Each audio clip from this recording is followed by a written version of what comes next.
Hey everyone!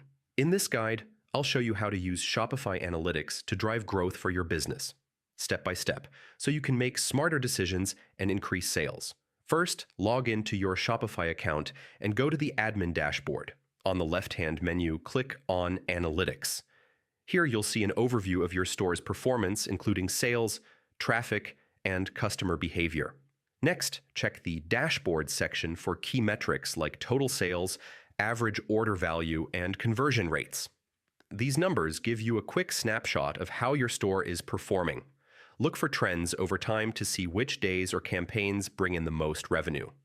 Then dive deeper into the Reports section. Here you can analyze product performance, sales by channel, and customer activity. Identify which products are your best sellers, which pages have high bounce rates, and where your customers are coming from. Use this data to make informed decisions. For example, if a product sells well, consider promoting it more or bundling it with other items.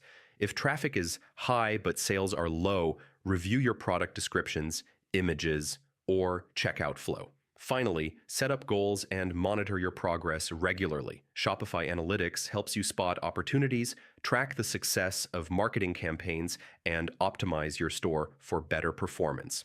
And yeah, that's it. By using Shopify Analytics effectively, you can grow your business with data-driven decisions. If this helped you, don't forget to like and subscribe for more Shopify tutorials.